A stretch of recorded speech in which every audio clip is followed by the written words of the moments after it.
Have you ever paused to reflect on why some people, as they navigate their later years, experience a slow but steady drift toward isolation? The solitude isn't usually the fault of overly busy friends or family, but is often caused by something in their own conduct that quietly encourages others to keep their distance. It's a challenging subject that people generally avoid discussing, but many of us, without conscious intention, develop certain patterns that gradually push away the very individuals who care about us most. Today, we're going to explore 13 minor behaviors common in old age that can subtly drive people away, along with gentle suggestions for transforming them. These are sensitive truths that few people are willing to state publicly, but I offer them to you with deep love, genuine respect, and the purest kindness. The landscape of our lives inevitably changes as we grow older. Dear friends relocate, children become fully immersed in their own careers and families, and the house often feels quieter than it used to. Because of these shifts, meaningful, heartfelt connections become more treasured than at any other time. Yet, the feeling of loneliness we encounter is not always imposed by others. Frequently, it results from small, unconscious things we do, the words we choose, the tone of our voice, or our deeply ingrained habits. The wonderful news is that personal growth and change are always possible, regardless of our age, and every small adjustment we make naturally invites greater peace, deeper affection, and more warmth into our daily experience. Let's begin this discussion thoughtfully, focusing on one habit at a time. Habit number 1. Constant complaining. We all need to share our feelings. That's healthy. But when every conversation turns into a list of complaints about health, people, or how things used to be, it can drain the people around us. Your children, neighbors, or friends might love you deeply, but constant negativity can make them feel helpless or tired. Try this small change whenever you want to complain. Also say one thing you're thankful for. Yes, my knees hurt today, but I'm still thankful I can walk to the garden. A grateful heart feels lighter, and people are drawn to that light. Habit number 2. Giving unwanted advice. We've lived long enough to know what's right and what's wrong, and naturally, we want to share that wisdom. But sometimes giving advice when no one asked for it feels like interference to others. You might say it out of care, don't do this, or you should handle it this way. But the other person might hear criticism instead of concern. Try this instead. Before sharing advice, ask gently, would you like to know what helped me in a similar situation? That one question shows respect and keeps the relationship balanced, because advice feels best when it's invited, not forced. Habit number 3. Talking only about illness. Health is a big part of life after 60, and it's natural to talk about it. But if every conversation circles around medicine, pain, or doctor visits, it can leave people feeling low. Your family and friends care about you deeply, but they also want to laugh with you, remember good times, and share new stories. Try this after you've spoken about your health. Turn the focus to them. Ask, so, how's your week been? Or tell me something nice that happened to you. That little shift brings joy and makes conversations feel alive again. Habit number 4. Criticizing the younger generation. It's easy to feel that kids these days have changed. We might say they don't respect elders anymore, or in our time, we worked harder.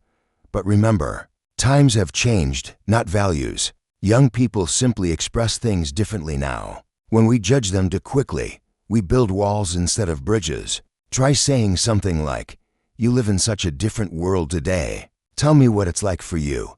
Showing curiosity instead of criticism helps you connect, not clash. Do you think younger people have really lost respect, or do they just show it in new ways today? Share your honest thoughts in the comments below. I'd love to read them. And if this message feels meaningful, please like, share, and subscribe to our channel so we can keep spreading kindness and understanding together. Habit number 5. Refusing to learn new things. You've probably heard someone say, I'm too old to learn that. But the truth is, the moment we stop learning, our world starts shrinking. When your children or grandchildren try to teach you how to use a phone, send photos, or make a video call, and you keep refusing, they eventually stop trying. You don't have to master everything. Just be willing to try. Say, I don't know how to do it yet, but I'll give it a try. You might surprise them and even surprise yourself a little. Learning keeps your mind alive and your heart connected. Habit number 6, being negative about the future. Sometimes we say things like, "What's left for me now?" or "My life's almost over anyway." Those words often come from pain or exhaustion, but when repeated often, they make everyone around you feel sad. It's okay to have tough days. Everyone does. But don't forget, every morning you wake up means life still wants you here. There's still someone to talk to, something to do, and something to smile about. Ask yourself softly, what small joy can I bring into today? Even if it's just a smile, a kind word, or a prayer.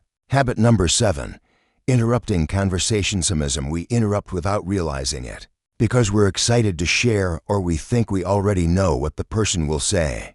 But when we cut people off, they feel unheard.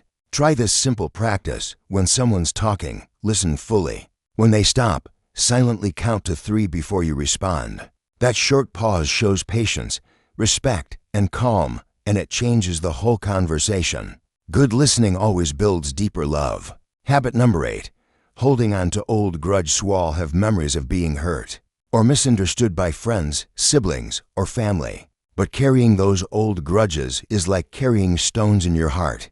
They weigh you down, and people can feel that heaviness. Forgiving doesn't mean forgetting. It simply means choosing peace for yourself. Maybe today is a good day to forgive someone, not for them, but for your own peace of mind.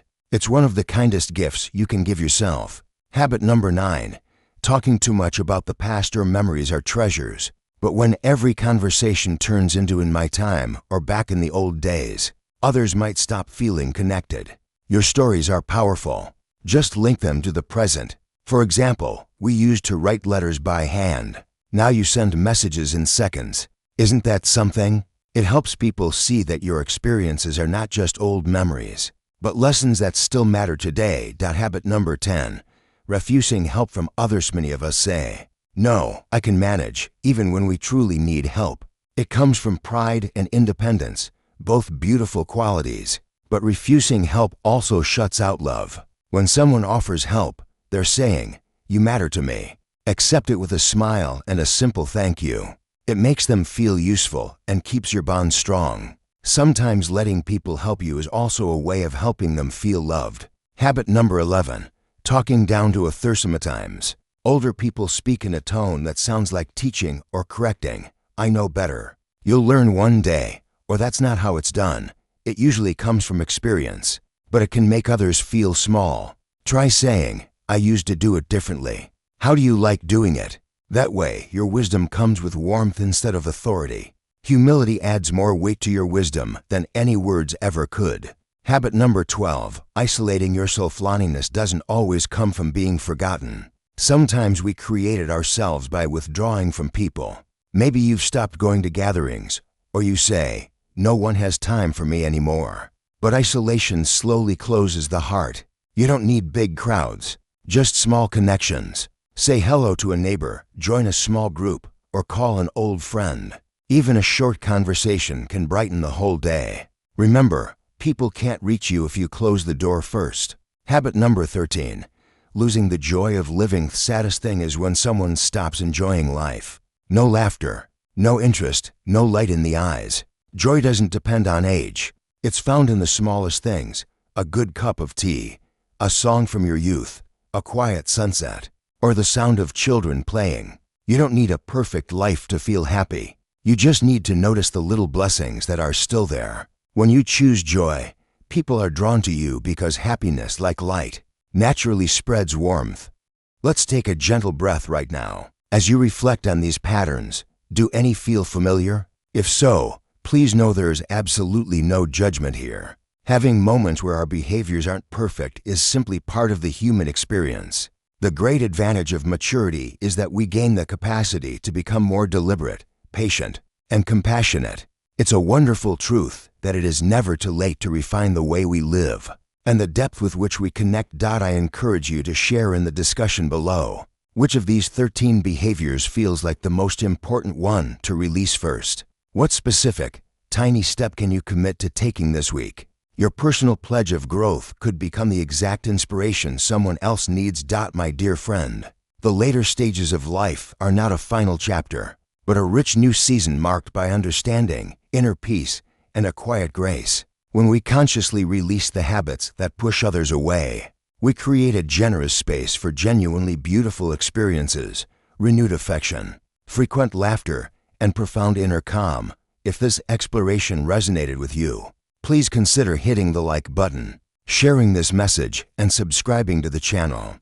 Together, let's foster a community where growing older means continually becoming wiser, gentler, and happier. Thank you so much for sharing your valuable time with me. May the days ahead bring you profound tranquility, moments filled with genuine smiles, and boundless love.